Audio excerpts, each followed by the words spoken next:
Silchar कठाल point से भकतपुर point तक सड़क की जर्जर हालत को लेकर महर्षि विद्या मंदिर गार्जियन फोरम ने गुरुवार को पीडब्ल्यूडी के मुख्य अभियंता और जिला आयुक्त को ज्ञापन सौंपा।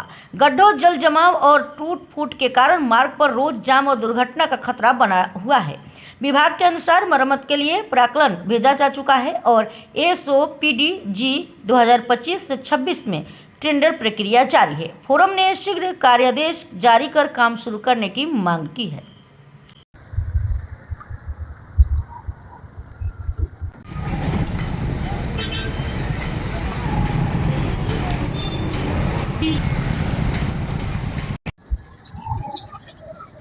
विद्या मंदिर गार्जियन फोराम থেকে বিগত 2 বছর থেকে আমরা এই রাস্তাঘাট নিয়ে আমরা বিভিন্ন মাধ্যমে আমাদের প্রেস হোক, মিডিয়া হোক কিংবা আমাদের PWD executive engineer, district commissioner তথা চিফ ইঞ্জিনিয়ার সবাইকে আমরা স্মারকপত্র দিয়েছিলাম আগে।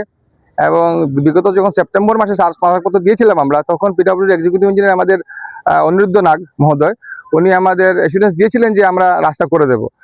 তো যাই হোক, প্রাথমিক অবস্থা উনি ঠিক করে দিয়েছিলেন, আমরা না বলবো না, ওনার জন্য আমরা ওনাকে ধন্যবাদ জানাই। এবং ওই সময় উনি কী করেছিলেন, আমাদের যে আগ্রহ দেখেছিলাম আমরা, উনি একটা এস্টিমেট বানিয়েছিলেন গুয়াহাটিতে। তো গতকালকে আমরা এই যে অবস্থা রাস্তার, যখন তখন অ্যাক্সিডেন্ট হচ্ছে, কিংবা সবচেয়ে বড় কথাটা হলো যে আমাদের স্কুল টাইমের মধ্যে বড় বড় ট্রাক আসছে, বাস আসছে, অন্য ধরনের বাস আসছে। তো এগুলোতে কি হয়, শুধুমাত্র আমাদের স্কুলের বাচ্চাদের প্রবলেম হয় না, সঙ্গে সঙ্গে আরেকটা স্কুল আছে, প্লাস এই 2-3টা স্কুল, এখানে সরকারি স্কুল আমাদের সামনেই আছে। এই এলাকার জনসাধারণ প্রায় 7 থেকে 8 হাজার লোকের সমস্যা হচ্ছে। তো এইসব বিষয় নিয়ে আমরা তখন গেছিলাম ডিসি স্যারের কাছে যোগাযোগ করতে, ওনাকে পাইনি। তো আমরা ডিডিসি রাজীব রায় স্যারের সঙ্গে যোগাযোগ করেছিলাম। তো উনি সরকারি কাজে বিভিন্ন জায়গায় ব্যস্ত ছিলেন, তবু উনি আমাদের অ্যাসুরেন্স দিয়েছেন যে ওভার টেলিফোনে যে আমরা সাহায্য করব। তারপরে আমরা গেলাম এক্সিকিউটিভ ইঞ্জিনিয়ার মহোদয়ের কাছে দেখা করতে, যে স্যার এরকম অবস্থা আমাদের, যখন তখন অ্যাক্সিডেন্ট হতে পারে, আপনারা একটা ব্যবস্থা নিন, না হলে তো মুশকিল হয়ে যাচ্ছে। কেননা বাচ্চারা সঠিক টাইমে স্কুলে পৌঁছতে পারছে না। তো উনি বললেন ঠিক আছে, আমি দেখছি ব্যাপারটা। এবং উনি সঙ্গে সঙ্গে গুয়াহাটিতে আলাপ করে দেখেছেন যে ওনাদের টেন্ডার একটা হয়ে গেছে এই রাস্তার ব্যাপারে। গত আমরা যেটা আলোচনা করেছিলাম, আমরা সেটাকে আন্দোলন বলবো না, তো ওই যেটা আলোচনা করছিলাম, সেই আলোচনার উপরে উনি গুয়াহাটিতে এস্টিমেট পাঠিয়েছিলেন। সেই স্ট্যান্ডার্ডটা অলরেডি টেন্ডার হয়ে গেছে, গুয়াহাটি ডেভেলপমেন্ট ব্রাঞ্চ ইঞ্জিনিয়ার অফিসে টেন্ডার হয়ে গেছে। তো আমরা ওনাকে অনুরোধ করেছি যে আপনারা স্যার তাড়াতাড়ি, যত তাড়াতাড়ি সম্ভব হয়, সেই টেন্ডারটা যাতে তাড়াতাড়ি অ্যাকসেপ্ট হয়ে যায় এবং এখানে কাজ শুরু হয়।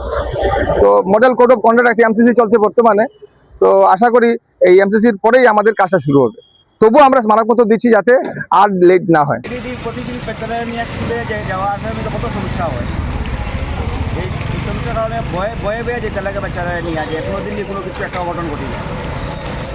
সরকারের তো আমরা তো ভোট দেওয়া যাই না, রাস্তার এই অবস্থা। আজকে অত বছর ধরে, এই 5 বছর ধরে এই সমস্যা নিয়ে বুঝতে আসে।